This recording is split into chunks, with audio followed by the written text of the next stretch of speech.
Collective, love reading tayo. Timeless love reading. Yan. Alamin natin anong meron dito sa connection ninyo ni person.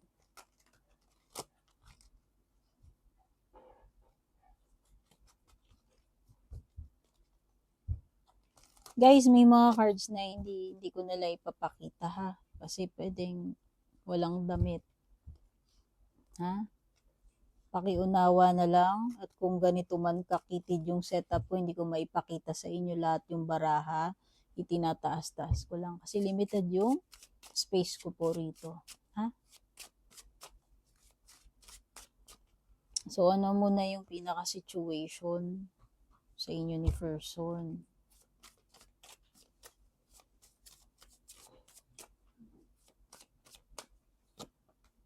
Uy, soulmate. Pwedeng soulmate mo daw siya. Soulmates. Wow, malalim na klase ng pag-ibig to or connection.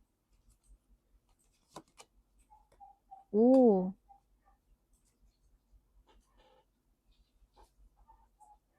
Alam mo, pwedeng bagong person, pwedeng hindi. Kasi parang nandun kayo sa ano na nagsisimula na kayo or nagsimula na tong connection na to. Pero kung hindi siya new person, alam mo yun, parang nag-i-start over kayo nitong person na to. So, sinasabi dito na baka nga yan na yung soulmate mo talaga.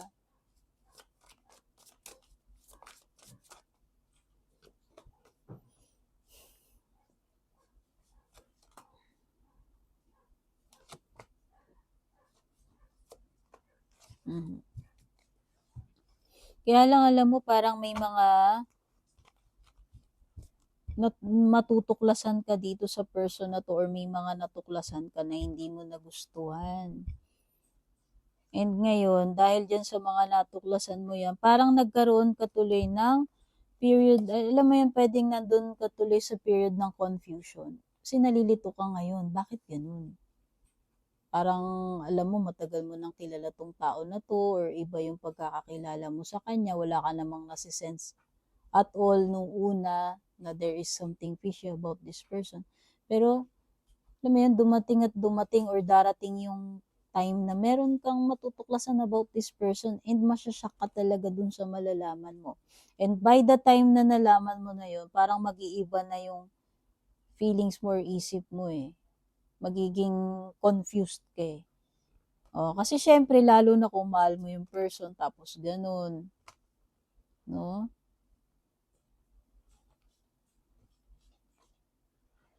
Pwedeng may mga kalokohan or kasalanang nagawa itong person mo. Oo. Sabi kasi dito may mga consequences, debts, karma. Karma card. Okay? So, ano pa?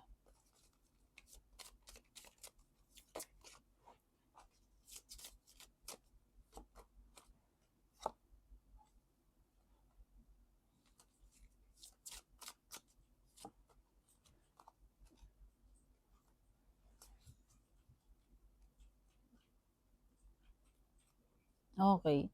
Pwedeng may mga issues tong person mo or ikaw kung sino man sa inyo to, ay may fear of intimacy siya eh. Siguro lagi siyang iniiwan ng mga person niya dati or ikaw kung sino man sa inyong dalawa yan. Pwedeng nagmamahal siya pero parang alam mo yun, parang may wall or barrier pa rin. Kasi siguro yun nga yung side effect ng past wounds or traumas niya sa past or ikaw man yan o siya, hindi ko alam kung sino sa inyo. Iniisip niya lagi or iniisip mo lagi na may darating pero aalis din. Alam mo yun. So, parang doon, nagkakaroon ng limitasyon when it comes to pag-follow ng heart. Instead na mag-all out, alam mo yun, parang merong barrier nga, sabi ko, or limitation dahil doon sa mga past wounds or traumas na yun. Okay? So, pwedeng hindi niya totally binibigay lahat yung sarili niya. Pwedeng ganun. Or basta nagtatabi siya, nagtitira siya kasi takot na siya or may trauma siya. Kung sino man sa inyo yung dalawa yung tinutukoy dyan.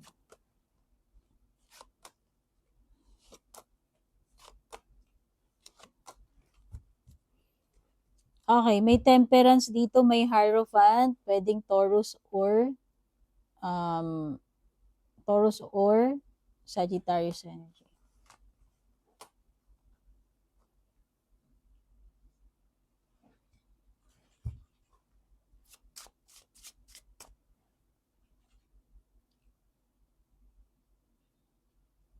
Okay. Parang takot talaga mag-commit itong person na to. Or sino ba sa inyong dalawa tong takot magpakasal?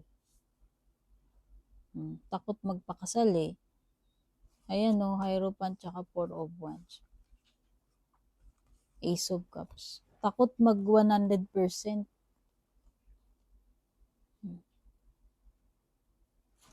Meron nga kasing trauma.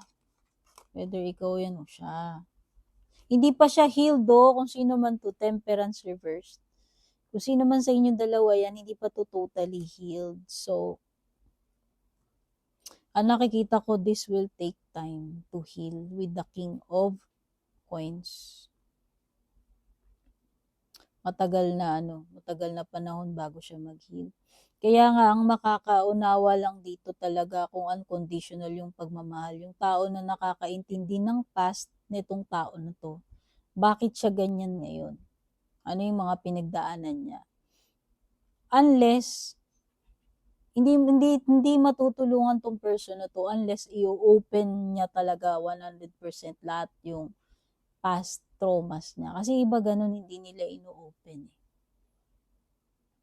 So, ang nakikita ko rito, dapat ang person niya is compassionate, patient, may unconditional love. Yun yung nakikita ko eh. Ayan o. Takot siyang mag-open up eh. Pwedeng may mga ewan ko ako, ano ba nangyari dito sa person na to.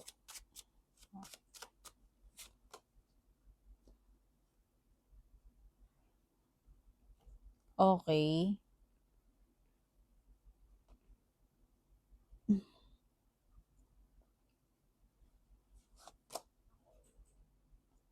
Dami niyang toxic na relationship na pinagdaanan. Ayan, 5 of Wands. Whether ikaw yan o siya. Oo, may mga third party situation na pinagdaanan din itong person na to. Okay, so complicated pala yung naging niya. Itong relationship nyo rin. No? Kasi kung halimbawang nangyari yan during nung relationship niyo, baka yun yung madidiscover mo na hindi mo ina-expect dati. Kala mo pagka tino-tino, no? O wala kayong problema. Pero baka recently mo lang na-discover or kung hindi pa nangyayari, baka alam mo yun, madidiscover mo pa lang na ganyan pala, meron pala siyang may history pala ng third party. Kaya nga yun yung magpapakonfuse sa'yo, di ba yung binabanggit ko kanina. O kasi ang alam mo is soulmates kayo, alam mo magkasundo kayo, wala kayong problema, and siguro matagal bago mo na-discover na may mga tinatago palang baho to, sikreto, or na nagloko pala siya, na nag-third party siya during nung time ng relationship ninyo. Okay?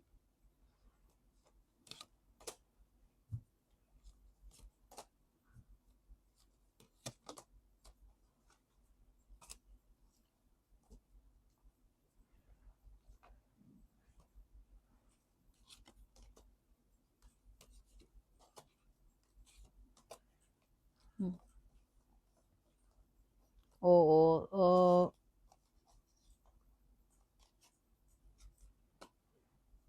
So, ang gulo nung nakikita kong energy ninyo rito. At saka parang nakikita ko dito merong energy ng magwo-walk away. So, yun na nga, sabi ko, parang ang gulo ng energy ninyo, tsaka parang may energy dito ng person na siya na yung aalis, magwo-walk away. Oo, iiwas eh. Pero, mm, pwedeng ikaw to, siguro nung nalaman mo or kung malalaman mo yung mga sikreto niya, pwedeng ikaw yan. No? Despite na nandun yung chemistry sa inyong dalawa, nakikita ko mas pipiliing lumayo na lang. Oo, or putulin na lang yung connection, yung relationship. Kasi magkakaroon din ng labuan eh, yan, heart fog. Or hindi ko alam kung ikaw to na na-confuse ka na nung nalaman mo kasi yung mga tinatago niya, sikreto niya.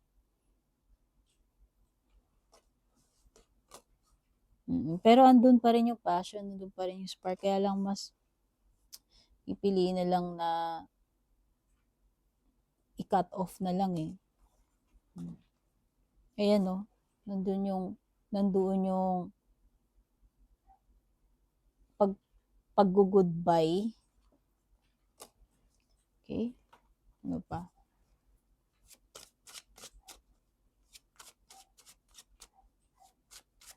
Siguro naging masakit. Syempre kahit kanino naman eh. Limbawa, hindi mo ina-expect na meron palang during nung kayo or itong relationship nyo, kabuuan ng relationship nyo, hindi mo alam na meron palang tinagong kasinungalingan sa'yo. Okay? Kumbaga yung sakit ba ng betrayal and hindi mo ina-expect na magagawa niya sa'yo, masakit yun. Diba? Pero feeling ko lang this is something na kahit na merong lumayo dito, makipag-break, hindi pa to tapos. Ayan no, meron nakikitang pag-walk out, pag-move away, farewell, pero meron kang lumitaw na world card, reversed. Pwedeng hindi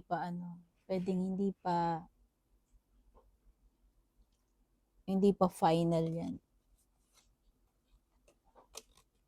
Okay? Ano pa? Unresolved siya eh. Unresolved yung ninyo, magiging ending ninyo na ito eh. Yun yung nakikita ko.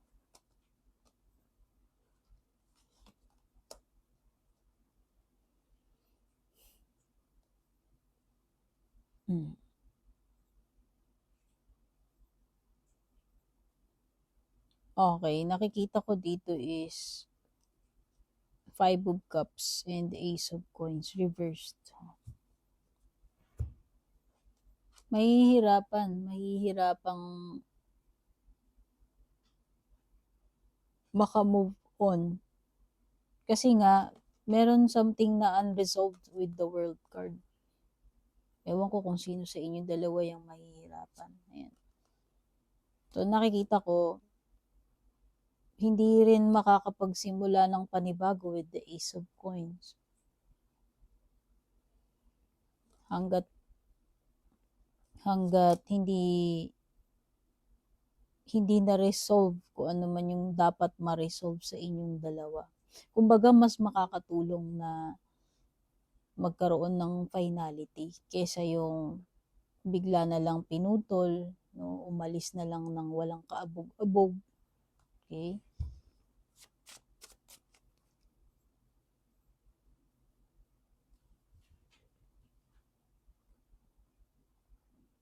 Five of Swords reversed.